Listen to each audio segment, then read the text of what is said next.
assignment related to thermal physics. The first 20 questions, 23 questions we did. So we'll start with question 24. The beginning, like first 15 questions are MCQs.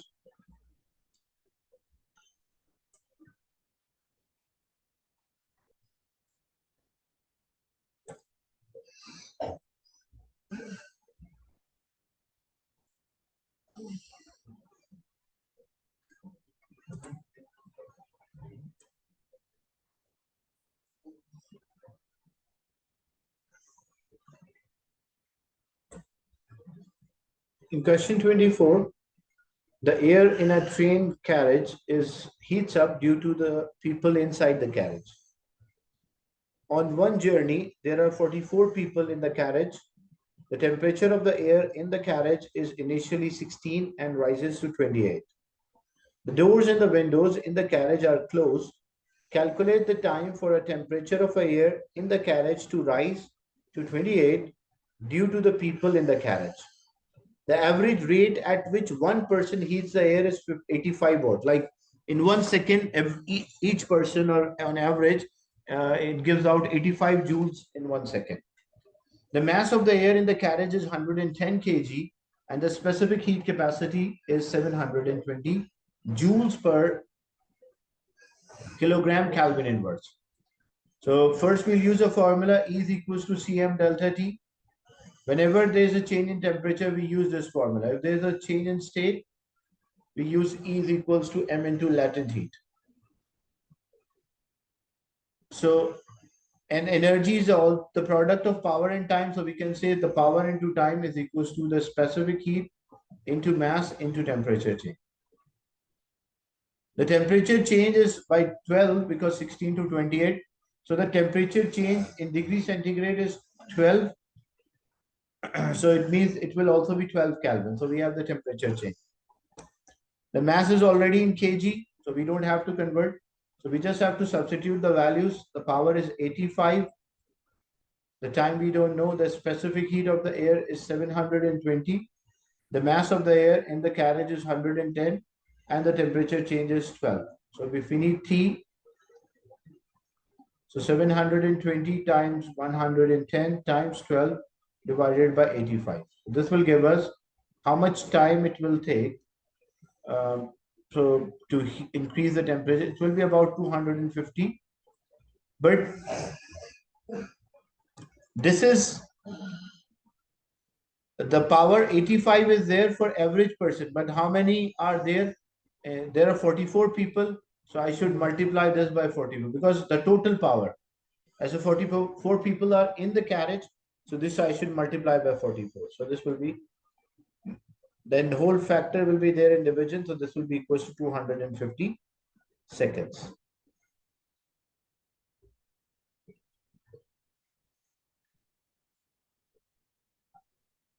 Suggests why the actual time for the temperature to rise will be greater than the time you have calculated. Like we have calculated,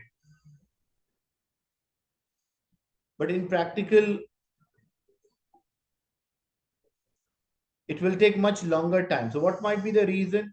So the reason might be, but like some of the air might escape from the windows or the door. That is one reason. Another thing is, like all the heat energy from the from the person is not actually transferred to the air directly. Like not all of the energy from the person is transferred to the air. That is also another reason why it will take longer than what we expect. Question 25. A cyclist competes in a bicycle race. Before the race, the bicycle tire contained air at a temperature of 22 degrees centigrade and the pressure is 5.5 to exponent 5 Pascal.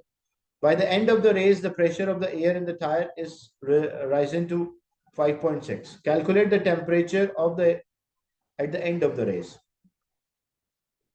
So we have to use here the general gas equation, the gas laws.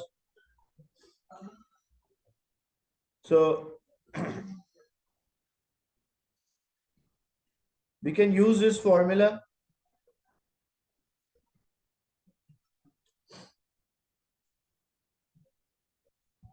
that here, what is our assumption? Because the temperature is there and the pressure, the volume is not given. So we can use the Boyle's law directly. Like we know pressure and volume are temperature are directly proportional, or P1 over T1 is equals to P2 over T2. You can use that. Or you can also work out by the formula that PV is equals to NKT. So if you use PV is equals to NKT, or you can also say P over P over T is equals to NK divided by V. So N is the number of the particles which are not changing, K is the Boltzmann constant, and V is the volume of the bicycle tire, which we assume it's not changing. So we can we can say that P1 over T1 equals P2 over T2. But temperature should be in Kelvin. So first pressure was 5.52 into 10 power 5, and it was 22 plus 273. So it will be 295 Kelvin. The new pressure is 5.6 into 10 power 5, and new temperature we don't know, T2. So we just cross multiply. So T2 will be around 299 Kelvin.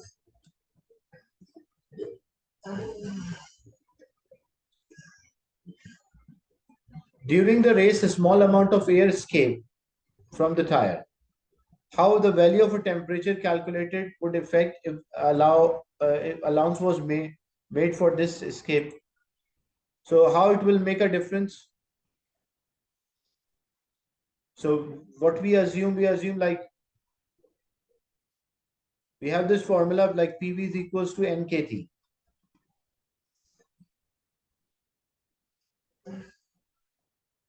So how the number of the particles and the T are related to each other.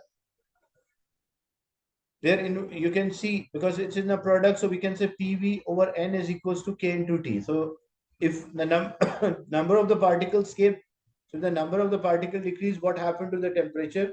The temperature will increase. Because there will be fewer molecules will be there. So as a result, the temperature change will be high. Because like less molecules, so with a so great, they will have a greater kinetic energy to exert the same pressure. Explain why the pressure exerted by the air increases as the temperature increases. Your answer should include reference to molecular momentum and the kinetic energy. So this is a structure answer which you have to learn.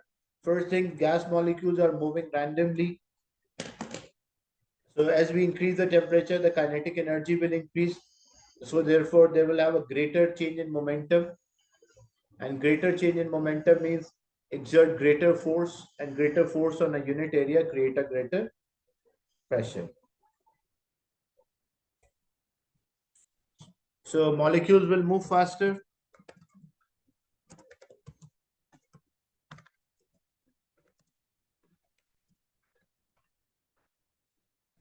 There will be a greater change in momentum.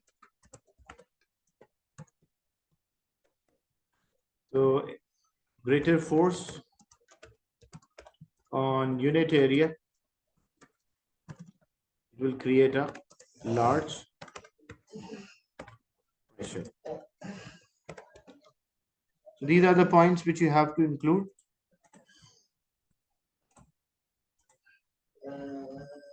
Question number 26. A microwave oven uses electromagnetic waves to transfer energy to a certain substance. The frequency was generated in the microwave was 2.47 gigahertz. So we need the wavelength. This is an electromagnetic wave. So the speed of electromagnetic wave is a product of frequency and wavelength. And the speed of electromagnetic wave is 3 exponent 8. The frequency is 2.45 giga means 10 power 9. And the wavelength is lambda. So if we need lambda, So it will be 3 into 10 to the power 8 divided by 2.45 into 10 to the power 9. That will give us the wavelength of this microwave, which is 0.12 meters. A teacher determines the efficiency of a microwave oven. She places a glass beaker which contains 225 grams of a water, and the microwave oven has input power of 550. The microwave oven is switched on for 120 seconds. The temperature of a water increased from 15 to 67.5. Calculate the efficiency. So the efficiency is a useful output. It can be energy or power divided by total input, power or energy, multiplied by 100. You can work out in terms of power or you can work out in terms of energy. It's the same thing. Does not make difference.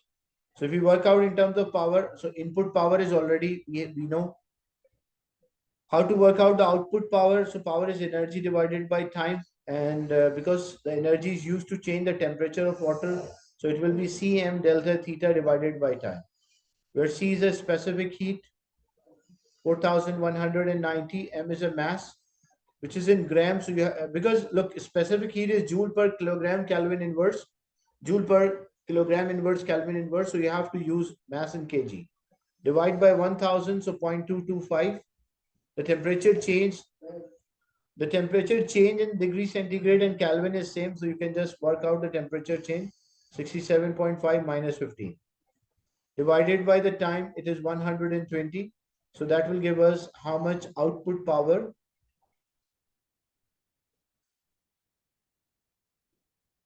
So you can work out in terms of, or you can directly convert. So this will be the output, or you work out the energy, like total input and output energies. So this will be 49,000. So this will be 49,490 divided by 12 will give us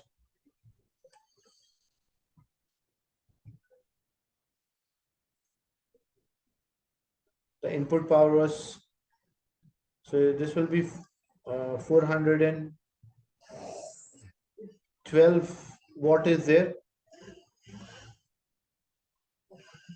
412 watts. And then efficiency, the output it is giving 412 watt, input is, it must be 550 and then multiplied by 100. So that will be the efficiency of this microwave. It's 75% efficient in heating the water.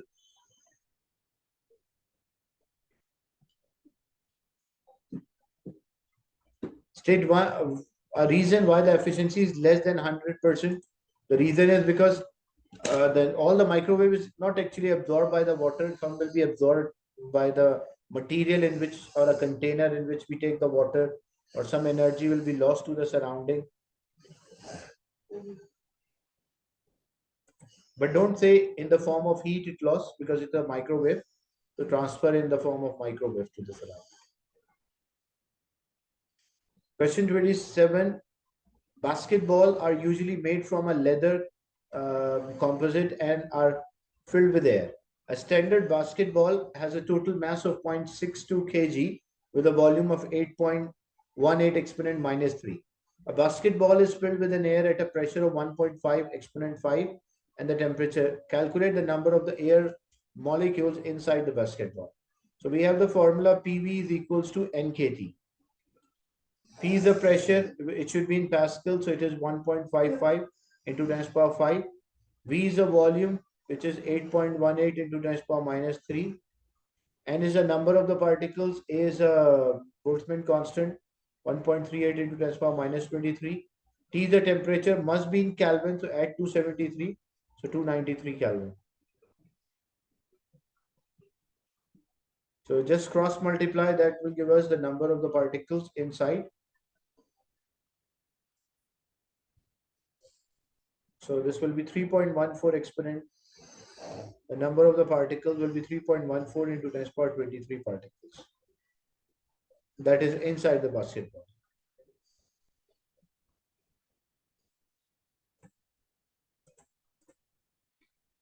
Next is standard basketball rebound to a height between 1.4 meter to 1.6 meter when dropped on a hard surface from a height of 1.8 meter.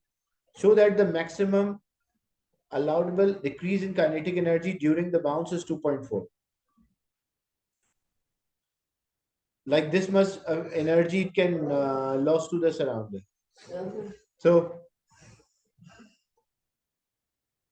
we'll work out the potential energy at different heights.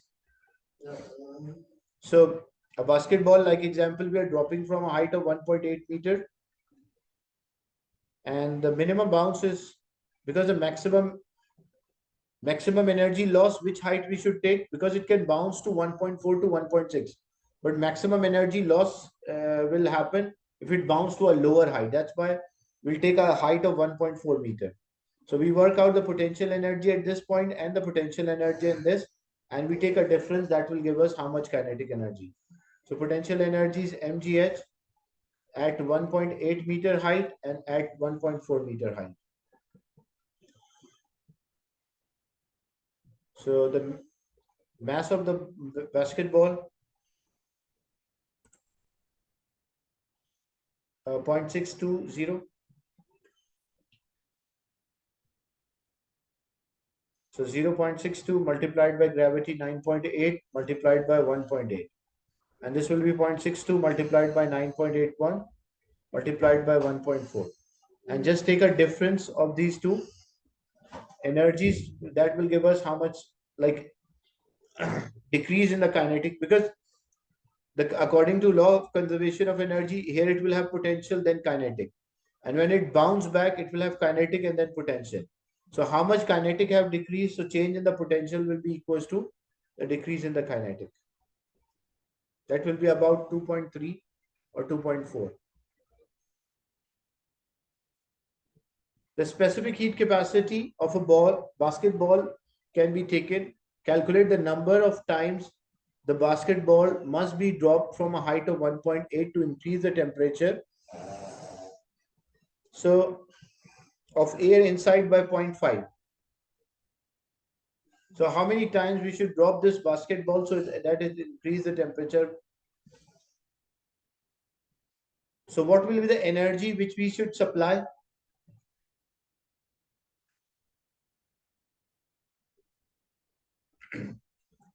So first, how much energy we need? So we have the formula E is equals to Cm delta T. To increase the temperature by 0.5 degrees or 0.5 Kelvin, because temperature change in Celsius. So 1170 multiplied by mass 0.62 multiplied by temperature change 0.5 Kelvin. This will give us how much energy we have to supply to a basketball so that it energy change, or because what will happen when it bounce back, well, like when it bounce, the energy is transferred in the form to the air inside, that will become hot. That is our, but it will lose to surrounding in the form of heat as well or sound as well. But we assume that every time when it bounce, like we drop from a height of 1.8 meter, when it hit, it deformed elastic strain energy, and then elastic strain energy transferred to kinetic and then gravitational. So remain that and some of the energy is transferred to the air inside. We assume that there is no loss to the surrounding. So how much energy must be supplied to increase the temperature by 0.5? So we need 363 joules. And every time we calculated, like when it bounced back to a height of 1.4 meter, how much energy is lost to the surrounding or transfer? That 2.43 joules is transferred. So every bounce it transferred 2.43, and the total energy which we need is 363. So 363 divided by 2.43. So we'll know how many times it will bounce. About 149 times it must be bounced to increase the temperature by half degree. state one assumption. When we calculate the number of times it bounces, so what we assume like there is no energy lost to the surrounding. All that elastic strain energy is transferred back.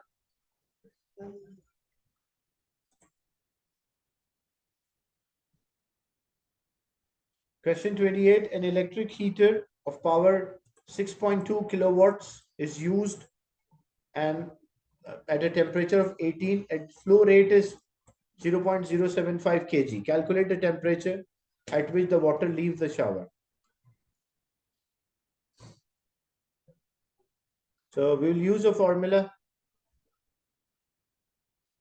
E is equals to Cm delta T, and energy is power multiplied by time, so P into T is equals to Cm delta T. First we work out the temperature change, or delta T or delta theta you can also use. Delta theta.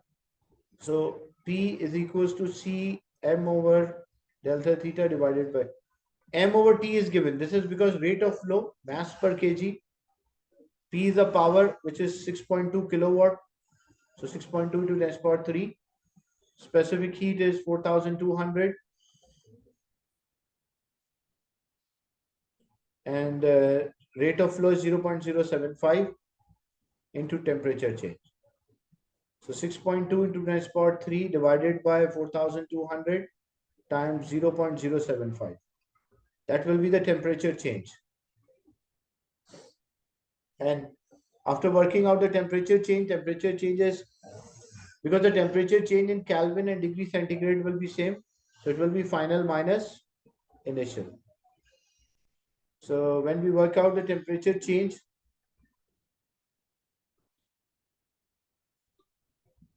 it will be 19.7 Kelvin.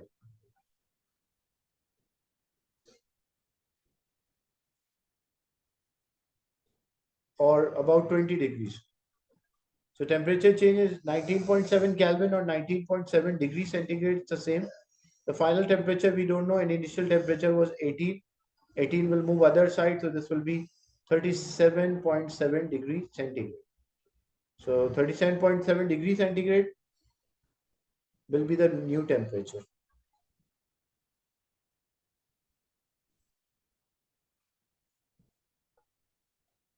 When measured, the temperature for water leaving is not as calculated. Why? So what will be the reason?